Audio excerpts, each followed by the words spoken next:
homeowners have died, and so the children are selling the house. The house, though built in 61, at some point late 60s, early 70s, though it had hardwoods in there, they came in there with some beautiful, beautiful shag carpet. And for example, the bedrooms, one was green shag, one was blue shag, and the other was a lovely goldenrod shag. And anyway, it was long since tired and outlived its usefulness and its beauty. And one of the things that we planned to do was to refinish or yank up the carpets and refinish the floors. Thankfully, since the home is vacant, the children permitted us to go ahead and do that work before we moved in. So that's what has been going on over at that house this week. They came on Tuesday, yanked the carpet, and had to scrape off all the old padding, sand the floors, and then begin the process of finishing them.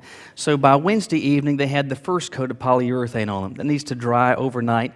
Tuesday morning, they show up and they lightly buff, and then they put the second coat of polyurethane down. That needs to dry before they can come back on Friday to put the final coat. Anyway, so the guys had gotten there Thursday morning. They have done their work, and they have left.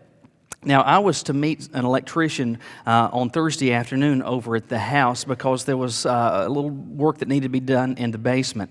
And knowing that those floors were wet upstairs, I intentionally brought them in the door to the basement. So I take them in to the downstairs, into the basement. I show them what needs to be addressed, and they begin to work. They're going to go get some stuff out of the truck. I go to the car to get something, and when I come back in, I need to borrow a Phillips head screwdriver. So I asked one of the guys, I said, "Hey, do you have an extra Phillips head screwdriver?" He said, "No, I don't." He said, "But my partner does. He's gone upstairs to the bathroom."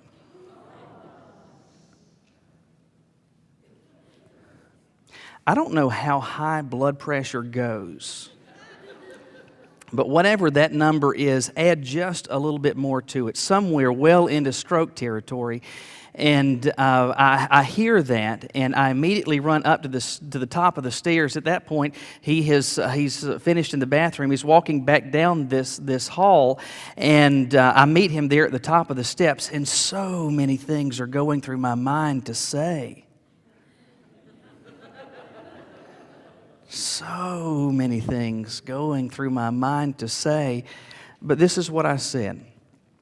I need you to get off of these floors now. They just put the second coat of polyurethane on them. They're still wet. He immediately was deeply apologetic, and how he could not, I mean, you almost died from the fumes of the finish anyway. How he could not have noticed this is still beyond me. And inside, I am just like this. And he ducks his tail between his legs and heads on downstairs. And I'm just flabbergasted. But there were so many things that I could have said. So many things that floated through my mind, ways in which I could have responded. Quite frankly, many ways in which I could have responded, or things I could have said to him that would have been way over the line of decency, courtesy, civility, and Christian testimony.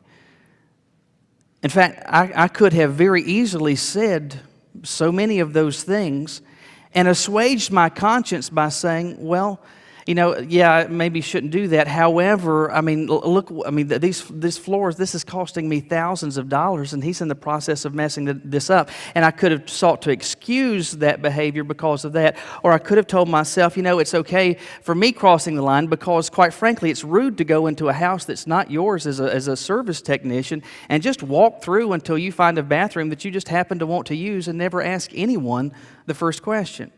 I could have told myself it's okay to cross all of these lines because of that, but thankfully, I didn't cross those lines.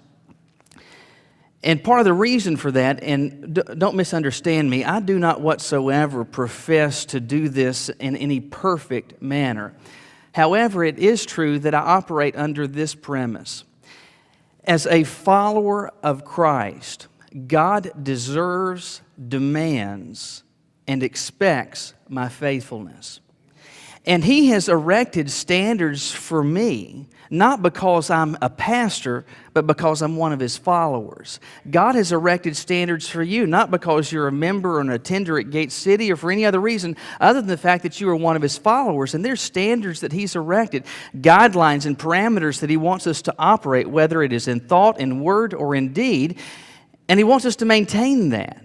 He wants us to be faithful to Him regardless of the circumstance, regardless of how tense the moments are, regardless of what the temptations are, to remain faithful to Him. This morning, quite frankly, I'd like to point you to an example of faithfulness to God that is far superior to mine. And that, of course, is the example of Joseph. A few weeks ago, we began a series where we're walking through the course of his life. And we're going to see today, and as the weeks continue to unfold, this fact will be underscored. That if there is a defining characteristic for Joseph relative to his walk with God, it's the word faithfulness. He really is, regardless of just crazy, difficult, oftentimes painful, frightening circumstances. This is a guy that did not waver in his commitment, in his dedication, nor in his faithfulness to God. And really, as we see this picture painted for us of what his life looks like and his walk with God looked like, well, it demonstrates to us what faithfulness should look like in our lives. So what does it look like? Look with me in your Bibles today to Genesis 39. Genesis 39, we're going to pick up with verse 1.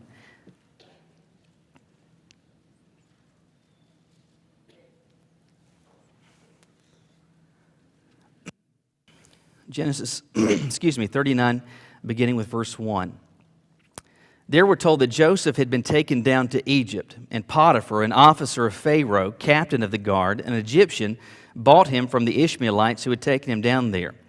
And the Lord was with Joseph, and he was a successful man. He was in the house of his master, the Egyptian. And his master saw that the Lord was with him, and that the Lord made all he did to prosper in his hand. So Joseph found favor in his sight and served him. And Potiphar made him overseer of his house, and all that he had he put under his authority. So it was from the time that he made him overseer of his house, all that he had, that the Lord had blessed the Egyptian's house for Joseph's sake, and the blessing of the Lord was on all that he had in the house and in the field. Thus Potiphar left all that he had in Joseph's hand. He did not know what he had except for the bread which he ate. What I want you to see this morning very simply is this. This description of Joseph's life paints for us a picture of what our faithfulness to God ought to look like. What's that picture like? Well, based on Joseph's experience, I think that the first thing that we need to understand is that our faithfulness to God is not to be limited because of location. Our faithfulness to God is not to be limited because of location. When last we left Joseph, he was in a pickle. You remember that his father Jacob had sent him to go check up on his brothers. They had gone days or weeks earlier to take their animals off into the distance to feed and graze. They actually traveled 73 miles from home. When Joseph finally gets to where they are, you remember the story that they conspired against him, initially thought about killing him, but finally they resorted to selling him as a slave to some Midianite traders for 20 pieces of silver. As this chapter begins, Joseph has gone from being in the hands of these Midianite traders. They've taken him down to Egypt, put him on the auction block, and he has been bought as a slave by a man named Potiphar. Now, we don't know a great deal about this man apart from what we read in these verses and the ones that follow. But we're told a few things. First of all, that Potiphar was an officer of Pharaoh. So he's in the military and he seems to be a man of high rank. Beyond that, we're told that he was captain of the guard. This was a group of soldiers whose primary responsibility it was to safeguard the Pharaoh's life. In essence, they were operating as the Secret Service. And given these facts, we can reasonably assume that Potiphar is a man that has regular proximity to the Pharaoh. This is a man that would have been implicitly trusted by the Pharaoh. Because of that, he's been elevated in terms of his position. He's got a lot of power. He's got a lot of authority. He's got an audience regularly with the Pharaoh. And with all of that position and responsibility, we can reasonably infer, and the context seems to bear it out, that he was also a man who was paid in a commensurate fashion. He was pretty wealthy. The fact that he's got not just but this entire household of servants, of slaves, indicates he was a pretty wealthy guy. And so at this point, we find Joseph, and he has been bought and sold now repeatedly so that he winds up the slave of a man named Potiphar, this Egyptian. Now, think with me about Joseph's condition at this point, where he is relative to where he has come from. Now, when Joseph was at home, he had a great gig. I mean, things were very comfortable and secure and free for him. Back at home, he was the apple of his father's eye. He was the favorite of all of Jacob's sons. Because of that, there was work that his brothers had to do that Joseph didn't have to do. There were gifts that he received from his father that his brothers never received. I mean, he received all of this undue adulation from his father, and so he's gone from that to now he's a slave. So he's lost the comfort, the security of home. He's lost the familiarity, not simply of geography, but also of culture. He's in a foreign country among people who speak a foreign language. Beyond that, these are people who have different standards, a different worldview, and very different convictions. And he has now lost all of that, to say nothing about his loss of freedom. Joseph's kind of in a bad way at this point. Now, you've got Joseph sitting in Potiphar's house in Egypt. Now, from history and from archaeology, there's a considerable amount that we know about the ancient Egyptians. They were a people who, compared to many of the other ancient cultures, were very well advanced and ahead of their time. They had an impressive system of irrigation, ducts, and canals that afforded them the ability to, even far inland, be able to have plenty of water for not simply drinking, but irrigation and maintenance of grazing territory and of watering fields for crops and plants. They had that. You also are aware of the fact that these were amazing builders. They were phenomenally gifted relative to architecture. I mean, the fact that we've got the Great Pyramid still standing today is a testimony to their ingenuity. It confounds our minds to think that thousands of years ago, they were able to conceive of structures like that, much less build it without the use of heavy equipment and power tools that we have today. They were an amazing people on that front. Beyond that, relative to science, they were able to devise a calendar of 365 days. They were a people relative to medicine and bodily technology, were able to perfect the process of embalming. I mean, that there are remains that they prepared that are still in existence thousands of years later. But given all of their physical accomplishments, all of their technological and building accomplishments, relative to spiritual things, they were effectively spiritually bankrupt. Egypt was a nation. They were a people and a culture shackled by religious superstition. The Egyptian belief system consisted in the belief of an excess of 2,000 gods. And in their life and culture, perhaps chief among them was the Pharaoh himself. So not only did they have an emperor and a king, but they had this man that they believed possessed the fullness of deity. They believed that Pharaoh was a god. And into all of that, Joseph finds himself.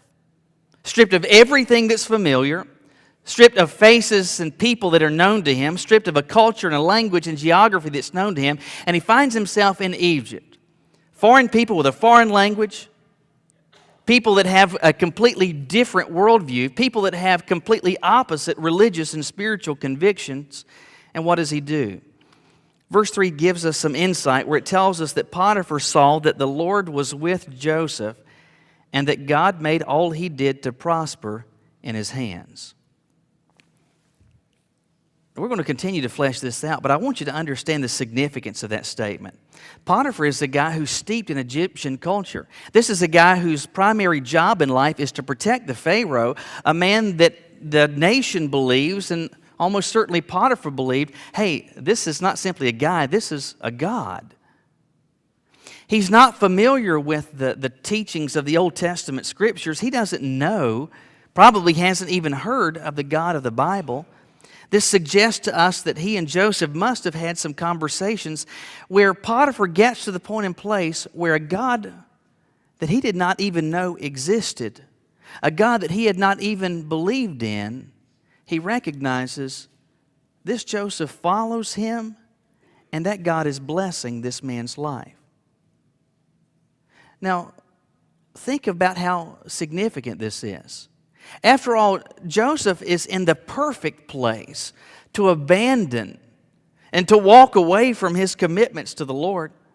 I mean, from a logical standpoint, from a pragmatic perspective, the easiest thing to have done, and many could have even argued, hey, Joseph, that whole walking with God thing, you ought to just set that aside. And if you want to be able to advance in this society and culture, if you want to be able to have a life that is easier, if you want to get some reprieve maybe from some of the weights on you as a slave, the best thing that you can do is to go along and get along. This is a group of people that believes that the Pharaoh is God. You better not talk about, you better remain silent about your God and just do what they are doing. Simply go with the flow. But for Joseph, it's clear that he did not concern himself with where he was or in whose presence he was with. I've got a relationship with God, and I'm going to be committed, and I'm going to remain faithful to Him. You know, for too many people that today profess to be followers of Christ, it's unfortunate but altogether true that our faithfulness, by and large, is confined to what occurs within the walls of this building, particularly on a Sunday. And after all, we'll show up here on a Sunday morning and we'll be with a group of people who share the same worldview, a group of people who share the same religious perspectives, and at that point we will open our Bibles and we'll talk about what the Bible says. We'll offer a prayer or two, or in a small group we might actually personally talk about what we believe and understand the Bible to be saying and talk about spiritual things. But then Monday comes. Monday comes and we're back at school, we're back at work, we are wherever we are away from here, away from the security, away from the confines, away from the familiarity of people that we know share our same beliefs, our worldview, and our convictions. And what do? So many times we just go along to get along. We just go with the flow. Understand that we absolutely spend the vast majority of our time away from this place, away from a building that is described as a church, where people of like faith and mind gather to worship God. We spend the vast majority of our time away from here. And so if we're going to start being faithful to God, as quite frankly He expects, demands, and deserves from us, well, we're going to have to tell ourselves, you know what, no matter where we go and wherever we are, faithfulness means that I remain committed to Him. Period.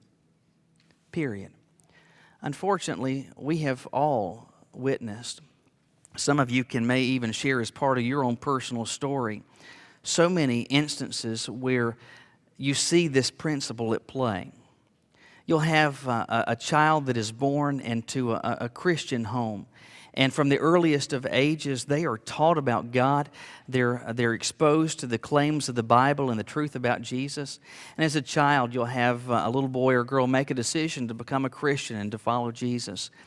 During those early adolescent and teen years, they're supplemented by what goes on here at the church, and they've got meaningful ministry for children and for youth, and there's Bible study, and there's discipleship, and there's spiritual engagement, and there's all of these things that are going on. And then you'll have them get to the point where they're a senior in high school and they graduate.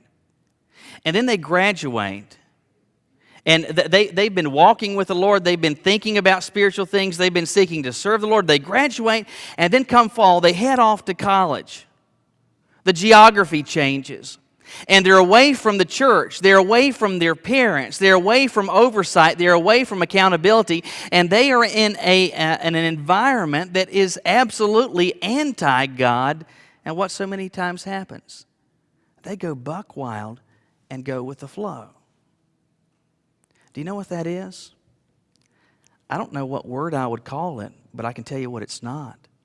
It's not faithfulness. It's not faithfulness. And the simple reality is that the God of the universe deserves, demands, and expects better than that. He expects commitment and faithfulness to Him that is not determined by our location. Beyond that, we see from Joseph's life and experience that faithfulness is not to waver because of our audience. Faithfulness is not to waver because of who's in front of us, because of our audience. So verse 2 tells us that the Lord was with Joseph and he was successful.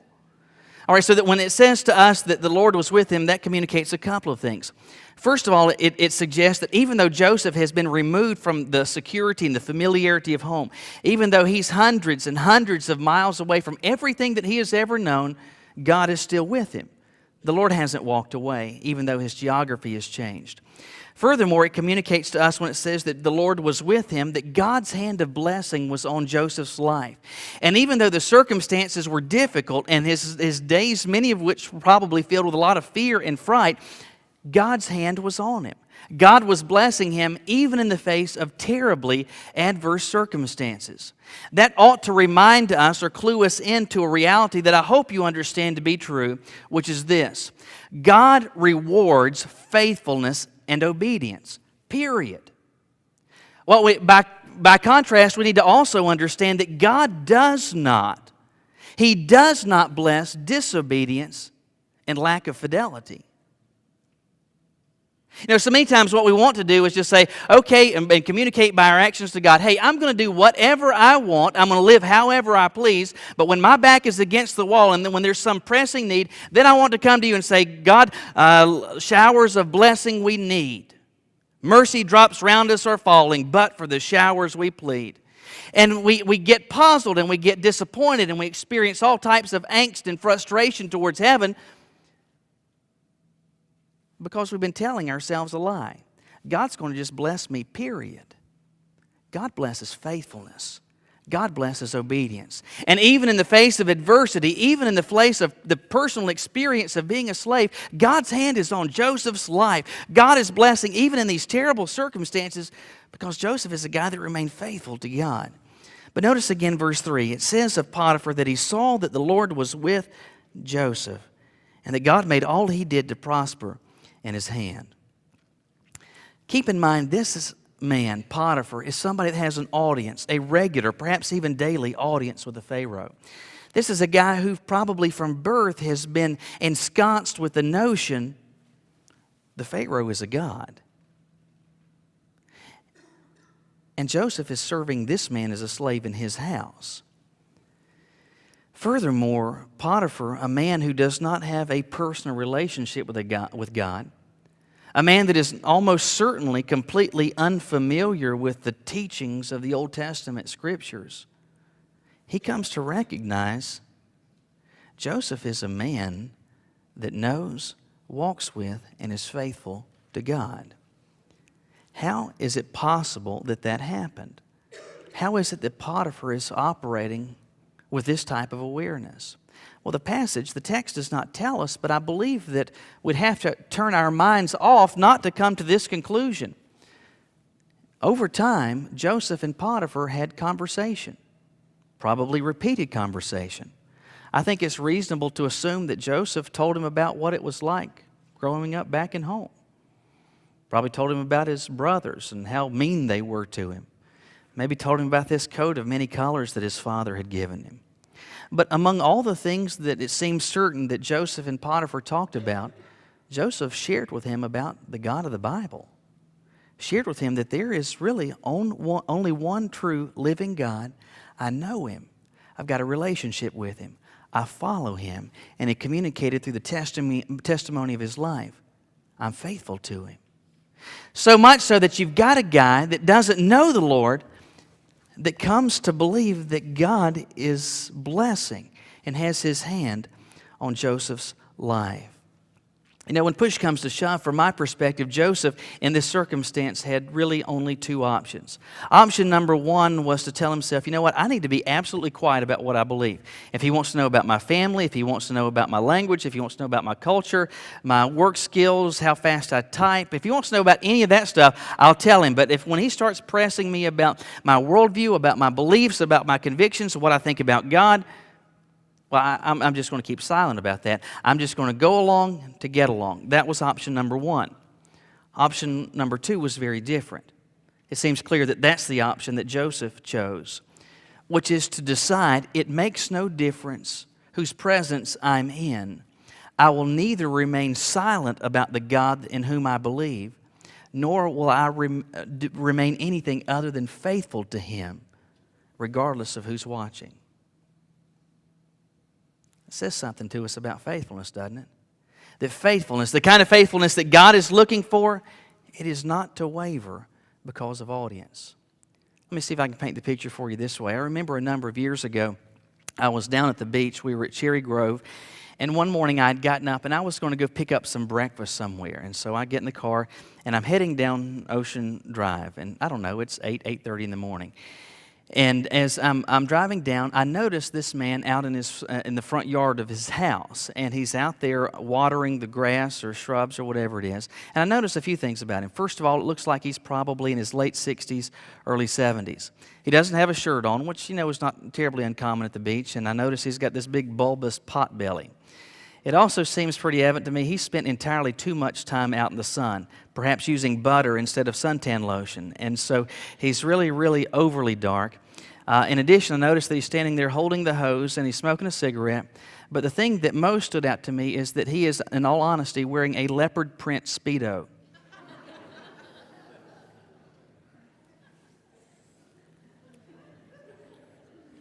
Enjoy your lunch. And I remember distinctly thinking, this is a guy that doesn't care who sees him. Now that's the truth. If you're going to go out like that, you don't care who sees you. When it comes to spiritual things, why can't we be more like that? Now, don't misunderstand me. I'm not suggesting that you go buy your leopard print Speedos at all this afternoon. Please, I encourage you, do not do that. But why can't we have that mentality? Because I believe that's the mentality that God as His followers wants us to possess, where we operate under this reality that it makes no difference who sees us.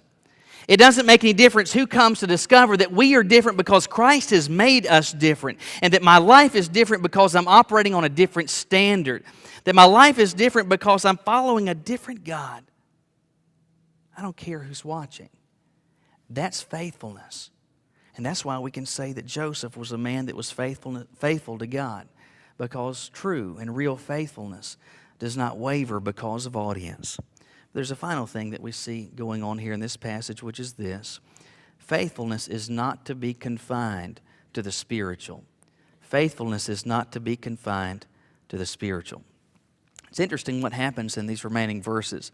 We're told that Joseph found favor in Potiphar's sight, served him. It seems that there's a personal affability that they begin to develop, a rapport that they exchange. Even though, yes, Joseph was the slave, it seems like they kind of got to the point where they liked each other. Probably enjoyed some conversation. Because of this, though, verse 4 tells us that Potiphar made Joseph overseer of his house. In essence, Joseph is now the chief of staff. This is probably some sprawling estate, perhaps dozens and dozens of servants and slaves and employees that Potiphar has, and he makes Joseph chief among them. It says that he put all that he had under Joseph's authority. In fact, verse 5 tells us, or actually, verse 5 underscores the fact that he's underseer, but verse 6 says that he left all that he had in Joseph's hand, and he didn't know what he had except for the bread that he ate. I mean, that's implicit trust, isn't it? I mean, that's saying you know more about what I have and what I possess and what has my name on it than I do. I mean, what type of person do you give that type of responsibility to? Somebody that is trusted by you implicitly. Somebody who has developed and communicated to you reason and foundation for that type of trust. Well, how did Potiphar get to that point relative to Joseph? Again, I think you see it back in verse 3, that he sees that the Lord had His hand on Joseph's life. This is a man that's faithful to his God, even when being faithful to Him is not the easiest thing to do. When the easiest thing to do would be to walk away, to step back, to blend in, to go along and to be like a chameleon, to go along and get along. This is somebody that I can trust. This is somebody I can rely on and depend on. You say, well, Michael, what does that have to do with me? It's not earth-shattering, but it's awfully, awfully, awfully important. When you or I, as a follower of Christ, when we are faithful to God it affects every aspect of our lives. It affects every aspect of our lives, not just what we would describe as the spiritual. Now, I recognize that some people are more of a compartmentalizer than others. But when push comes to shove, every one of us finds a measure of guilt of doing this in our lives. And that is that we view our lives as a series of boxes or compartments. And so there's the school or work box. There's the family box. There's the finance box, the hobbies. There's the TV. There's internet. There's all these different boxes in our lives. And at any given point throughout the day or the week, we pull one box down and we open it and we deal with that, put it back up on the shelf. And even as professing followers of Christ, so many times we view the spiritual to be a box in our life. And what we do is we take it down on Sunday mornings and we go to church with it. And in that box, we keep our Bibles. In that box, we keep our prayers. In that box, we keep our thoughts about God. All of that's in that box. And we take it out and we open it and we explore it on Sundays. But then Monday comes. Well, the lid's back on the box and the box is back on the shelf. And we're dealing with work, we're dealing with school, we're dealing with everything else. But God, He's in the spiritual box, and that box only comes down on Sundays. That box only comes down when I'm at church. That's the spiritual part of my life. That's a self-contained entity. That's an isolated compartment. Now, I recognize, though, excuse me, that type of mentality may be pervasive among us. It's bad thinking. It's a faulty premise to operate on as a follower of Christ. Do you remember what we're told when a person begins a relationship with the Lord? That old things pass away and how many things become new? All. That means that my relationship with Christ, it affects what I would call the spiritual part of my life. It affects my thinking here, how I operate with other believers. But it affects the type of man that I am. It affects the father that I am. It affects my work ethic. It affects my personal ethics. How I deal with people, how I treat them, how I respond to them with honesty or not. It affects every aspect of my life. It affects and ought to affect what it is that I will watch or permit myself to watch even on the TV. What am I saying? Faithfulness. Real faithfulness to God is not to be confined to the spiritual. How is it that Joseph gets to the point where he's promoted to chief of staff, that his lot, even in a difficult circumstance, is tremendously elevated? Because he was faithful to God. And faithfulness, real faithfulness says, you know what? My walk with Him, my commitment to Him, it affects every aspect of my life. Not just what I thought or described as the spiritual. Those of you who were alive and paying attention back during the presidency of Ronald Reagan, I remember there were a few significant events. One of them occurred on a Sunday morning, actually in October of 1983. It was on that morning that terrorists exploded a bomb at the Marine barracks in Beirut, Lebanon.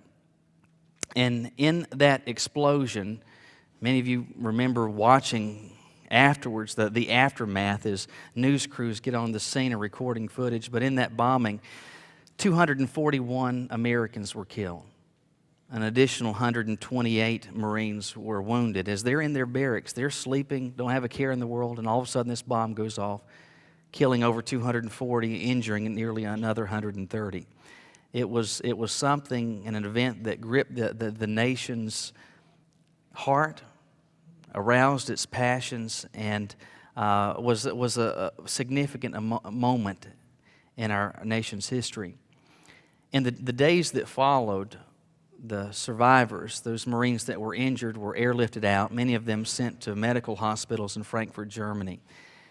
Days after this has occurred, the Marine Corps Commandant, whose name was Paul Kelly, has gone to the medical or the Army hospital there in Frankfurt, where these Marines are getting the care that they need. And there was among those who had been taken there who were injured, a Marine corporal whose name was Jeffrey Nashton.